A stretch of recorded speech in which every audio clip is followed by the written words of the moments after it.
नमस्कार। कथा कहानी काव्य में आपका स्वागत है। आइए हमारे साथ इस साहित्यिक सफर पर। मेरा नाम है मनीषा और हमारी आज की कहानी है मुंशी प्रेमचंद की कहानी मंत्र। संध्या का समय था। डॉक्टर चड्ढा गोल्फ खेलने के लिए तैयार हो रहे थे। मोटर द्वार के सामने खड़ी थी कि दो कहार एक डोली लिए आते दिखाई दिए। डोली के पीछे एक बूढ़ा लाठी टेकता चला आता था। डोली औषधालय के सामने आकर रुक गई। बूढ़े ने धीरे धीरे आकर द्वार पर खड़ी हुई चिक से झांका। ऐसी साफ सुथरी जमीन पर पैर रखते हुए भय हो रहा था कि कोई घुड़क न दे। डॉक्टर साहब को खड़े देखकर भी उसे कुछ कहने का साहस न हुआ। डॉक्टर साहब ने चिक के अंदर से गरज कर कहा, कौन है? क्या चाहता है? डॉक्टर साहब से हाथ जोड़कर कहा, हुजूर, बड़ा गरीब आदमी हूं। मेरा लड़का कई दिन से। डॉक्टर साहब ने सिगार जलाकर कहा, कल सवेरे आओ, कल सवेरे। हम इस वक्त मरीजों को नहीं देखते। बूढ़े ने घुटने टेक कर जमीन पर सिर रख दिया और बोला, दुहाई है सरकार की, लड़का मर जाएगा। हुजूर, 4 दिन से आंखें नहीं। डॉक्टर चड्ढा ने कलाई पर नजर डाली। केवल 10 मिनट समय और बाकी था। गोल्फ स्टिक खूंटी से उतारने को हुए बोले, कल सवेरे आओ, कल सवेरे। यह हमारे खेलने का वक्त है। बूढ़े ने पगड़ी उतार कर चौखट पर रख दी और रोकर बोला, हुजूर, एक निगाह देख लें, बस एक निगाह। लड़का हाथ से चला जाएगा हुजूर। 7 लड़कों में यही एक बच रहा है हुजूर। हम दोनों आदमी रो रो कर मर जाएंगे सरकार। आपकी बढ़ती होए दीन बंधु। ऐसे उज्जड़ देहाती यहाँ प्राय रोज आया करते थे। डॉक्टर साहब उनके स्वभाव से खूब परिचित थे। कोई कितना ही कुछ कहे, पर वे अपनी ही रट लगाते जाएंगे, किसी की सुनेंगे नहीं। धीरे से चिक उठाई और बाहर निकलकर मोटर की तरफ चले। बूढ़ा यह कहता हुआ उनके पीछे दौड़ा, सरकार, बड़ा धर्म होगा, हजूर दया कीजिए, बड़ा दीन दुखी हूं। संसार में और कोई नहीं बाबूजी। मगर डॉक्टर साहब ने उसकी ओर मुंह फेर कर देखा तक नहीं। मोटर पर बैठकर बोले, कल सवेरे आना। मोटर चली गई। बूढ़ा कई मिनट तक मूर्ति की भांति निश्चल खड़ा रहा। संसार में ऐसे भी मनुष्य होते हैं जो अपने आमोद प्रमोद के आगे किसी की जान की भी परवाह नहीं करते। शायद इसका उसे अब भी विश्वास न आता था। सभ्य संसार इतना निर्मम, इतना कठोर है, इसका ऐसा मर्मभेदी अनुभव अब तक न हुआ था। वह उन पुराने जमाने के जीवों में था जो लगी हुई आग को बुझाने, मुर्दे को कंधा देने, किसी के छप्पर को उठाने और किसी कलह को शांत करने के लिए सदैव तैयार रहते थे। जब तक बूढ़े को मोटर दिखाई दी, वह खड़ा टकटकी लगाए उस ओर ताकता रहा। शायद उसे अब भी डॉक्टर साहब के लौट आने की आशा थी। फिर उसने कहारों से डोली उठाने को कहा। डोली जिधर से आई थी उधर ही चली गई। चारों ओर से निराश होकर वह डॉक्टर चड्ढा के पास आया था। इनकी बड़ी तारीफ सुनी थी। यहां से निराश होकर फिर वह किसी दूसरे डॉक्टर के पास न गया। किस्मत ठोक ली। उसी रात उसका हंसता खेलता 7 साल का बालक अपनी बाल लीला समाप्त करके इस संसार से सिधार गया। बूढ़े माँ बाप के जीवन का यही एक आधार था। इसी का मुंह देखकर जीते थे। इस दीपक के बुझते ही जीवन की अंधेरी रात भाएं भाएं करने लगी। बुढ़ापे की विशाल ममता टूटे हुए हृदय से निकलकर अंधकार आर्त स्वर से रोने लगी। कई साल गुजर गए। डॉक्टर चड्ढा ने खूब यश और धन कमाया, लेकिन इसके साथ ही अपने स्वास्थ्य की रक्षा भी की, जो एक साधारण बात थी। यह उनके नियमित जीवन का आशीर्वाद था कि 50 वर्ष की अवस्था में उनकी चुस्ती और फुर्ती युवकों को भी लज्जित करती थी। उनके हर एक काम का समय नियत था। इस नियम से वह जौ भर भी न टलते थे। बहुधा लोग स्वास्थ्य के नियमों का पालन उस समय करते हैं जब रोगी हो जाते हैं। डॉक्टर चड्ढा उपचार और संयम का रहस्य खूब समझते थे। उनकी संतान संध्या भी इसी नियम के अधीन थी। उनके केवल 2 बच्चे हुए, एक लड़का और एक लड़की। तीसरी संतान न हुई, इसीलिए श्रीमती चड्ढा भी अभी जवान मालूम होती थी। लड़की का तो विवाह हो चुका था, लड़का कॉलेज में पढ़ता था। वही माता पिता के जीवन का आधार था। शील और विनय का पुतला, बड़ा ही रसिक, बड़ा ही उदार, विद्यालय का गौरव, युवक समाज की शोभा। मुखमंडल से तेज की छटा सी निकलती थी। आज उसकी 20वीं सालगिरह थी। संध्या का समय था। हरी हरी घास पर कुर्सियां बिछी हुई थी। शहर के रईस और हुक्काम एक तरफ, कॉलेज के छात्र दूसरी तरफ बैठे भोजन कर रहे थे। बिजली के प्रकाश से सारा मैदान जगमगा रहा था। आमोद प्रमोद का सामान भी जमा था। छोटा सा प्रहसन खेलने की तैयारी थी। प्रहसन स्वयं कैलाश नाथ ने लिखा था। वही मुख्य एक्टर भी था। इस समय वह एक रेशमी कमीज पहने, नंगे सिर नंगे पांव, इधर से उधर मित्रों की आवभगत में लगा हुआ था। कोई पुकारता, कैलाश जरा इधर आना। कोई उधर से बुलाता, कैलाश क्या उधर ही रहोगे। सभी उसे छेड़ते थे, चुगली करते थे। बेचारे को जरा दम मारने का अवकाश न मिलता था। सहसा एक रमणी ने आकर उसके पास पूछा, क्यों कैलाश, तुम्हारे सांप कहाँ हैं? जरा मुझे दिखाओ तो। कैलाश ने उससे हाथ मिलाकर कहा, मृणालिनी, इस वक्त क्षमा करो, कल दिखा दूंगा। जी नहीं, तुम्हें दिखाना पड़ेगा। मैं आज नहीं मानने की। तुम रोज कल कल करते हो। मृणालिनी और कैलाश दोनों सहपाठी थे और एक दूसरे के प्रेम में पगे हुए। कैलाश को सांपों के पालने, खिलाने और नचाने का शौक था। तरह तरह के सांप पाल रखे थे। उनके स्वभाव और चरित्र की परीक्षा करता रहता था। थोड़े दिन हुए, उसने विद्यालय में सांपों पर एक मार्के का व्याख्यान दिया था। सांपों को नचाकर दिखाया भी था। प्राणी शास्त्र के बड़े बड़े पंडित भी यह व्याख्यान सुनकर दंग रह गए थे। यह विद्या उसने एक बड़े सपेरे से सीखी थी। सांपों की जड़ी बूटियां जमा करने का उसे मरज था। इतना पता भर मिल जाए कि किसी व्यक्ति के पास कोई अच्छी जड़ी है, फिर उसे चैन न आता था। उसे लेकर ही छोड़ता था। यही व्यसन था। इस पर हजारों रुपए फूंक चुका था। मृणालिनी कई बार आ चुकी थी, पर कभी सांपों को देखने के लिए इतनी उत्सुक न हुई थी। कह नहीं सकते आज उसकी उत्सुकता सचमुच जाग गई थी या वह कैलाश पर अपने अधिकार का प्रदर्शन करना चाहती थी, पर उसका आग्रह बेमौका था। उस कोठरी में कितनी भीड़ लग जाएगी। भीड़ को देखकर सांप कितने चौंकेंगे और रात के समय उन्हें छेड़ा जाना कितना बुरा लगेगा। इन बातों का उसे जरा भी ध्यान न आया। कैलाश ने कहा, नहीं, कल जरूर दिखा दूंगा। इस वक्त अच्छी तरह दिखा भी तो ना सकूंगा। कमरे में तिल रखने को भी जगह ना मिलेगी। एक महाशय ने छेड़कर कहा, अरे दिखा क्यों नहीं देते? जरा सी बात के लिए इतना टाल मटोल कर रहे हो। मिस गोविंद, हरगिज न मानना, देखें कैसे नहीं दिखाते। दूसरे महाशय ने और रद्दा चढ़ाया, मिस गोविंद इतनी सीधी और भोली हैं, तभी आप इतना मिजाज करते हैं। दूसरी सुंदरी होती तो इसी बात पर बिगड़ खड़ी होती। तीसरे साहब ने मजाक उड़ाया, अजीब बोलना छोड़ देती, भला कोई बात है? इस पर आपका दावा है कि मृणालिनी के लिए जान हाजिर है।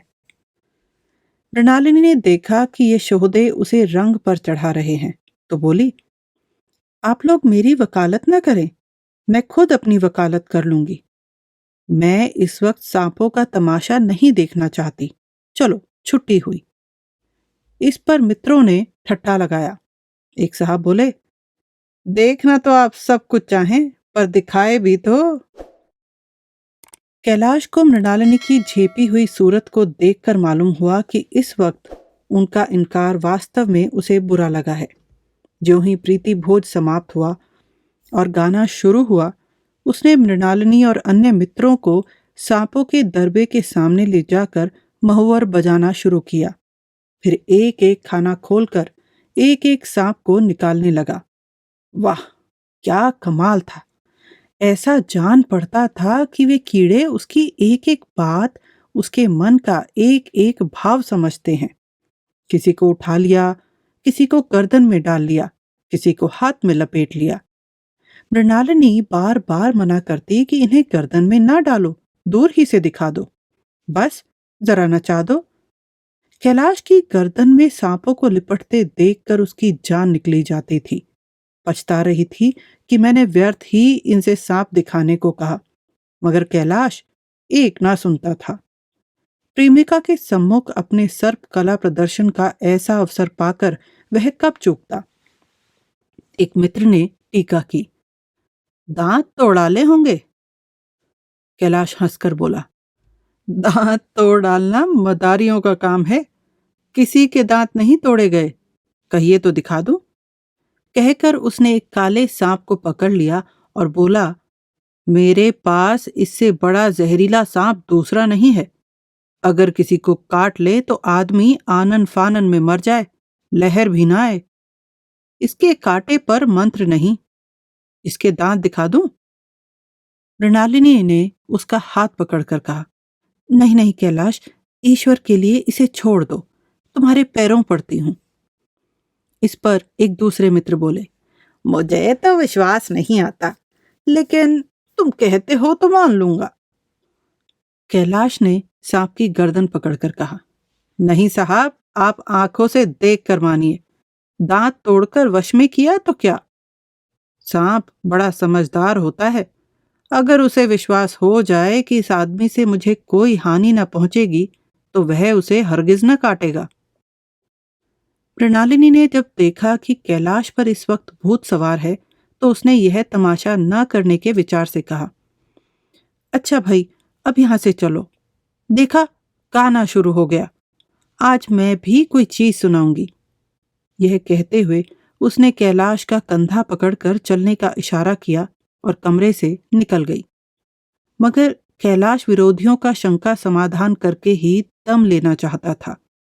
उसने सांप की गर्दन पकड़कर जोर से दबाई, इतनी जोर से दबाई कि उसका मुंह लाल हो गया, देह की सारी नसें तन गई।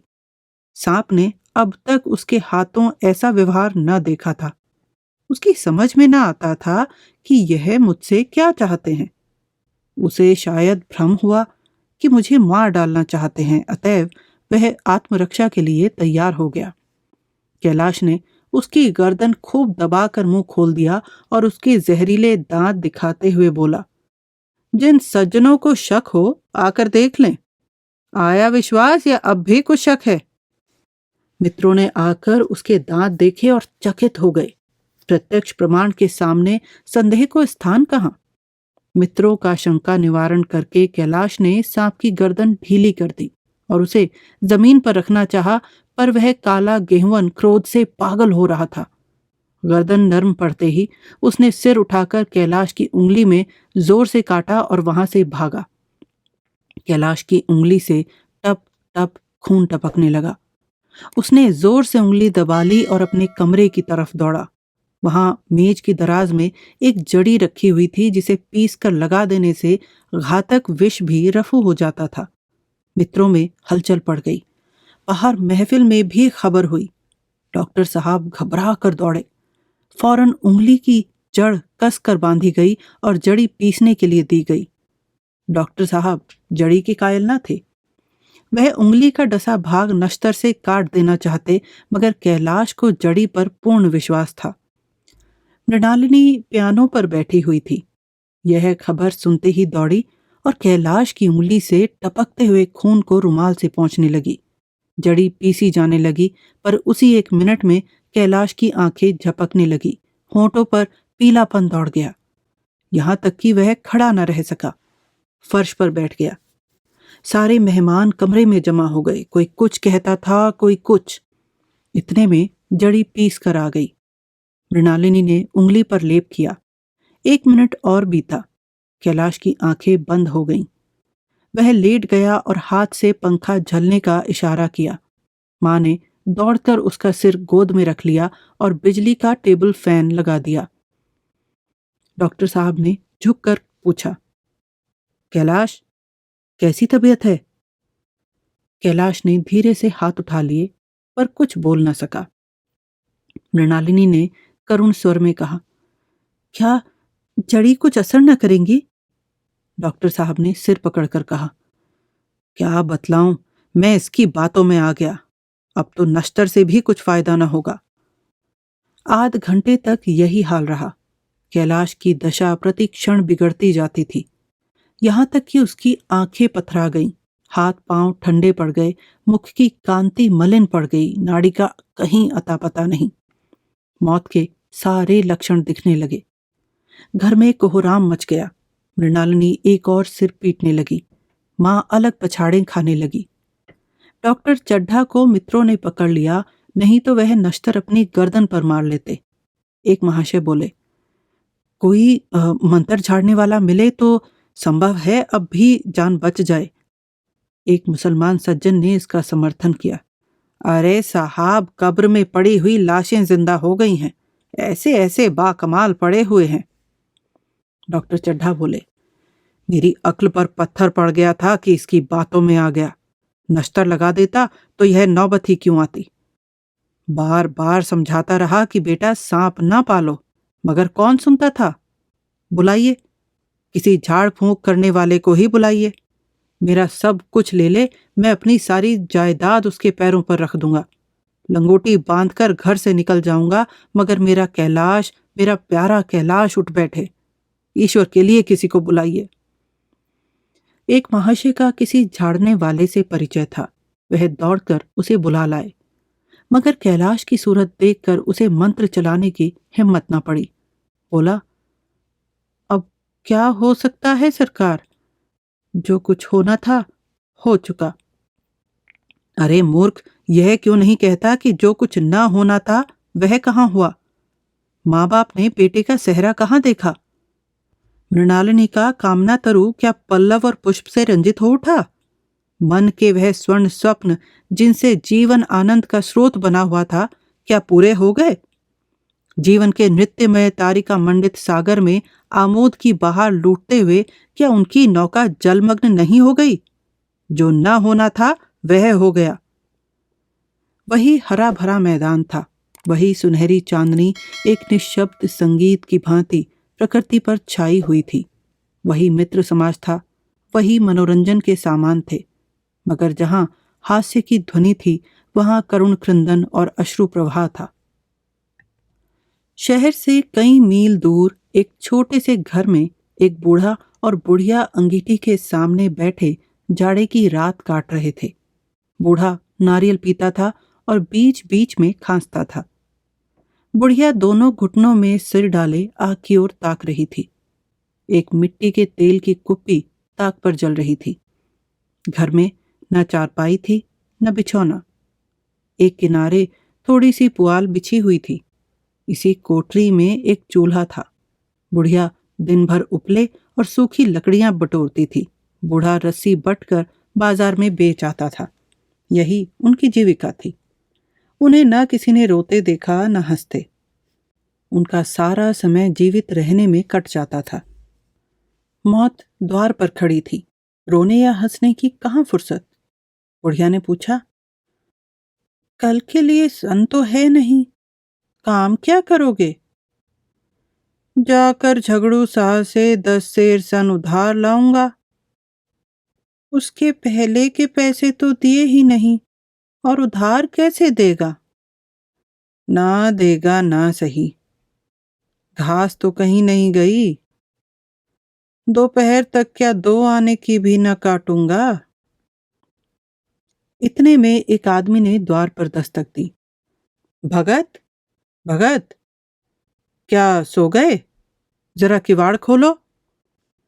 भगत ने उठकर किवाड़ खोल दिए। एक आदमी ने अंदर आकर कहा, कुछ सुना? डॉक्टर चड्ढा बाबू के लड़के को सांप ने काट लिया? भगत ने चौंक कर कहा। चड्ढा बाबू के लड़के को? वही चड्ढा बाबू है ना जो छावनी में बंगले में रहते हैं? हाँ हाँ वही। शहर में हल्ला मचा हुआ है। जाते हो तो जाओ, आदमी बन जाओगे। बूढ़े ने कठोर भाव से सिर हिलाकर कहा, मैं नहीं जाता, मेरी भला जाए। वही चड्ढा है, खूब जानता हूं। भैया लेकर उन्हीं के पास गया था। खेलने जा रहे थे, पैरों पर गिर पड़ा कि एक नजर देख लीजिए, मगर सीधे मुंह से बात तक न की। भगवान बैठे सुन रहे थे। अब जान पड़ेगा कि बेटे का गम कैसा होता है। कई लड़के हैं? नहीं जी, यही तो एक लड़का था। सुना है सबने जवाब दे दिया।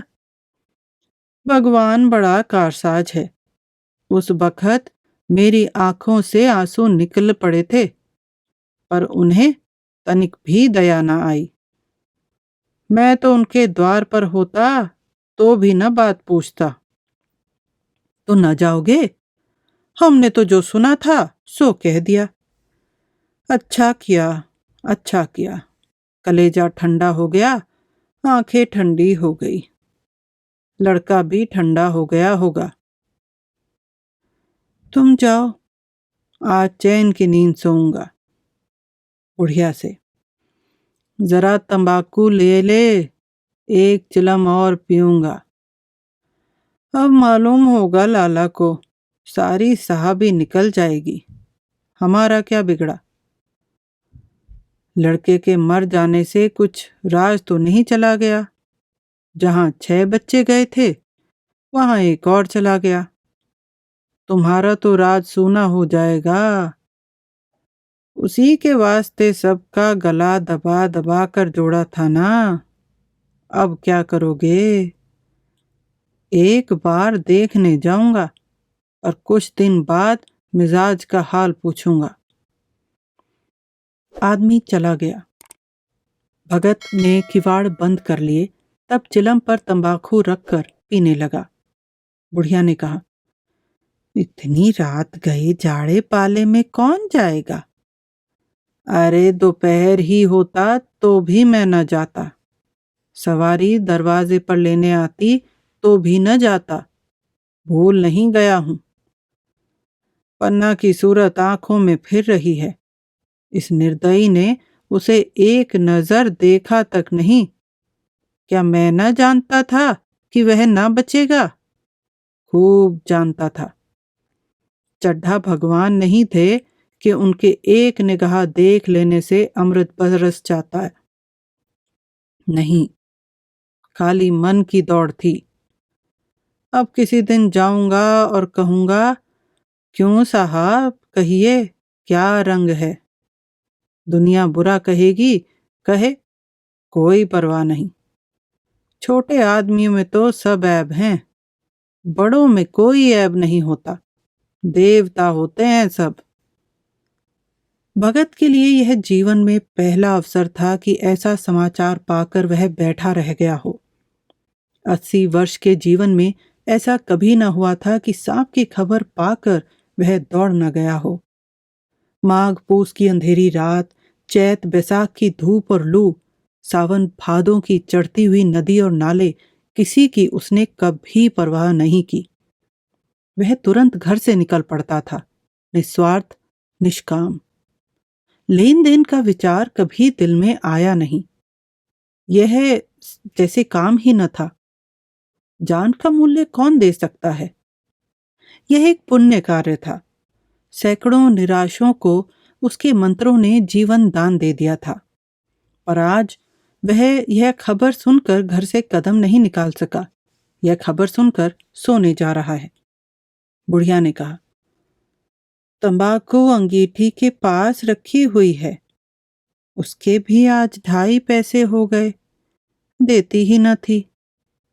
बुढ़िया यह कहकर लेटी। बूढ़े ने कुप्पी बुझाई, कुछ देर खड़ा रहा, फिर बैठ गया। अंत को लेट गया। पर यह खबर उसके हृदय पर बोझे की भांति रखी हुई थी। उसे मालूम हो रहा था उसकी कोई चीज खो गई है, जैसे सारे कपड़े गीले हो गए हैं या पैरों में कीचड़ लगा हुआ है, जैसे कोई उसके मन में बैठा हुआ उसे घर से निकालने के लिए कुरेद रहा है। बुढ़िया जरा देर में खर्राटे लेने लगी। बूढ़े बातें करते करते सोते हैं और जरा सा खटका होते ही जागते हैं। जब भगत उठा, अपनी लकड़ी उठा ली और धीरे से किवाड़ खोले। बुढ़िया ने पूछा, कहाँ जाते हो? कहीं नहीं, देखता था कितनी रात है। अभी बहुत रात है, सो जाओ। नींद नहीं आती। नींद काहे आवेगी? मन तो चड्ढा के घर पर लगा हुआ है। चड्ढा ने मेरे साथ कौन सी नेकी कर दी जो वहां जाऊं? वह आकर पैरों पड़े तो भी न जाऊं। उठे तो तुम इसी इरादे से ही। नहीं री, ऐसा पागल नहीं हूं कि जो मुझे कांटे बोए उसके लिए फूल बोता फिरूं। बुढ़िया फिर सो गई। भगत ने किवाड़ लगा लिए और फिर आकर बैठा, पर उसके मन की कुछ ऐसी दशा थी जो बाजे की आवाज कान में पड़ते ही उपदेश सुनने वालों की होती है। आंखें चाहे उपदेशक की ओर हों, पर कान बाजे ही की ओर होते हैं। दिल में भी बाजे की ध्वनि गूंजती रहती है। शर्म के मारे जगह से नहीं उठता। निर्दयी प्रतिघात का भाव भगत के लिए उपदेशक था, पर हृदय उस अभागे युवक की ओर था जो इस समय मर रहा था, जिसके लिए एक एक पल का विलंब घातक था। उसने फिर किवाड़ खोले, इतनी धीरे कि बुढ़िया को खबर भी न हुई। बाहर निकल आया। उसी वक्त गांव को चौकीदार गश्त लगा रहा था। बोला, कैसे उठे भगत? आज तो बड़ी सर्दी है। कहीं जा रहे हैं क्या? नहीं जी। जाऊंगा कहाँ? देखता था अभी कितनी रात है। भला कै बजे होंगे? 1 बजा होगा। और क्या, अभी थाने से आ रहा था तो डॉक्टर चड्ढा बाबू के बंगले पर बड़ी भीड़ लगी हुई थी। उनके लड़के का हाल तो तुमने सुना होगा।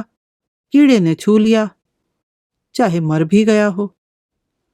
तुम चले जाओ तो शायद बच जाए। सुना है 10,000 तक देने को तैयार हैं। मैं तो ना जाऊं, चाहे वह 10 लाख भी दें। मुझे 10,000 या 10 लाख लेकर करना क्या है? कल मर जाऊंगा, फिर कौन भोगने वाला बैठा हुआ है? चौकीदार चला गया। भगत ने आगे पैर बढ़ाया, जैसे नशे में आदमी की देह अपने काबू में नहीं रहती। पैर कहीं पड़ता है, रखता कहीं और है, कहता कुछ है, जबान से निकलता कुछ है। वही हाल इस समय भगत का था। मन में प्रतिकार था, पर कर्म मन के अधीन न था। जिसने कभी तलवार नहीं चलाई, वह इरादा करने पर भी तलवार नहीं चला सकता। उसके हाथ कांपते हैं, उठते ही नहीं। भगत लाठी खट खट करता लपका जाता था। चेतना रोकती थी, पर उपचेतना ठेलती थी। सेवक स्वामी पर हावी था। आधी राह निकल जाने के बाद सहसा भगत रुक गया। हिंसा ने क्रिया पर विजय पाई। मैं यूं ही इतनी दूर चला आया। इस जाड़े पाले में मरने की मुझे क्या पड़ी थी?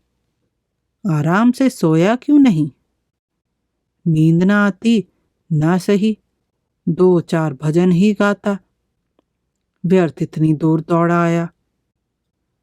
चड्ढा का लड़का रहे या मरे, मेरी बला से।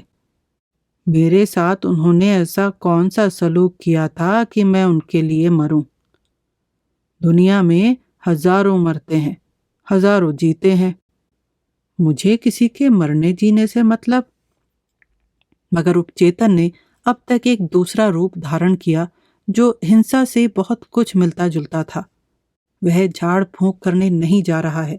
वह देखेगा कि लोग क्या कर रहे हैं। डॉक्टर साहब का रोना पीटना देखेगा, किस तरह सिर पीटते हैं, किस तरह पछाड़े खाते हैं। वे लोग तो विद्वान होते हैं, सब्र कर जाते होंगे, हिंसा भाव को यूं धीरज देता हुआ वह फिर आगे बढ़ा।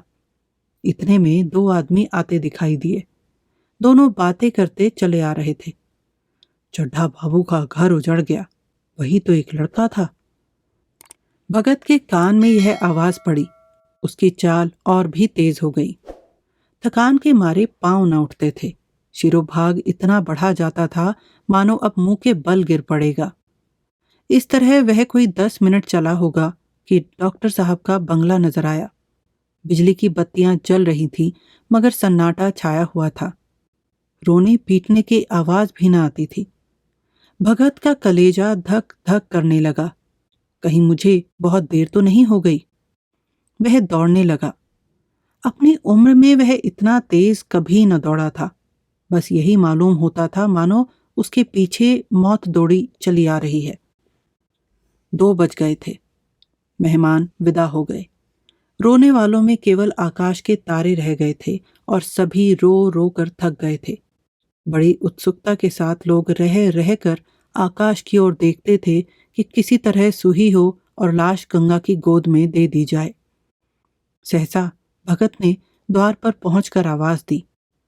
डॉक्टर साहब समझे कोई मरीज आया होगा। किसी और दिन उन्होंने उस आदमी को दुत्कार दिया होता, मगर आज बाहर निकल आए। देखा एक बूढ़ा आदमी खड़ा है, कमर झुकी हुई, पोपला मुंह, भौहें तक सफेद हो गई थी। लकड़ी के सहारे कांप रहा था। बड़ी नम्रता से बोले, क्या है भाई? आज तो हमारे ऊपर ऐसी मुसीबत पड़ गई है कि कुछ कहते नहीं बनता।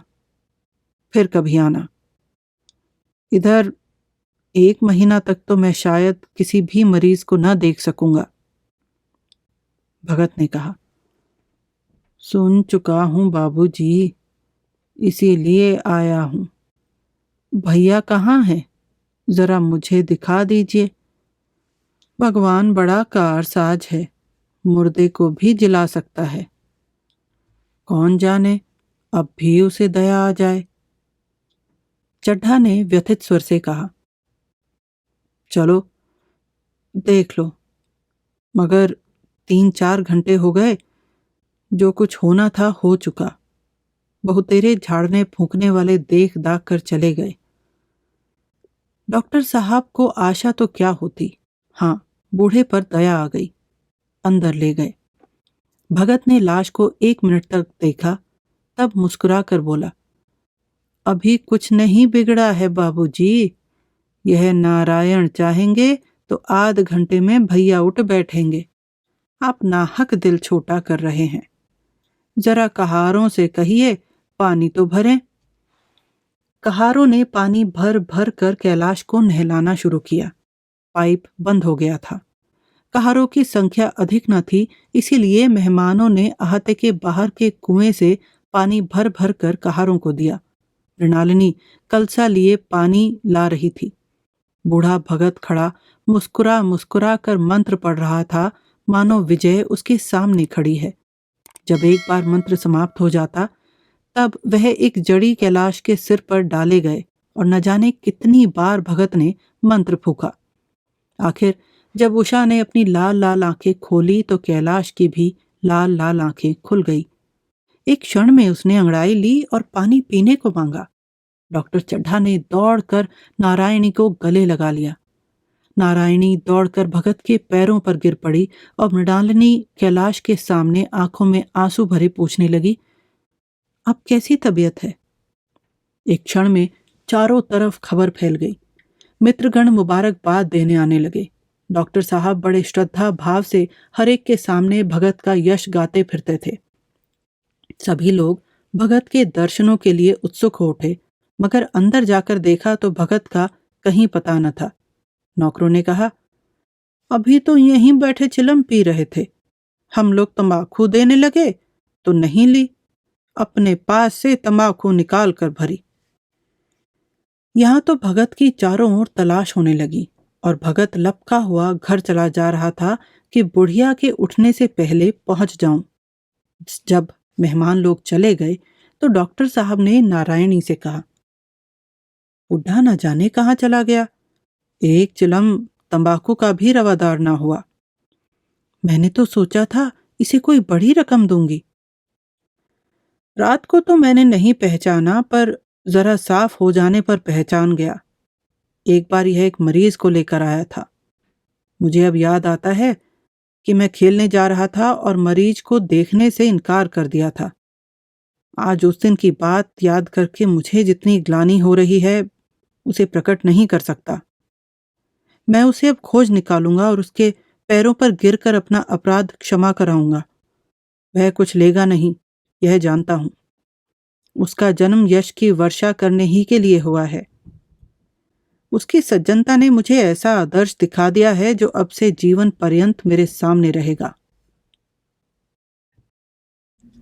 हमारे साथ बने रहने के लिए धन्यवाद। आपको ये कहानी कैसी लगी, हमें नीचे कमेंट बॉक्स में बताएं। आपके कमेंट्स और लाइक हमें प्रोत्साहित करते हैं और इससे चैनल की भी मदद होती है। अपने दोस्तों और परिवार के साथ कहानियां शेयर कीजिए, और अगर आपने अभी तक सब्सक्राइब नहीं किया है तो सब्सक्राइब करें और साथ में बेल आइकन दबाना ना भूलें।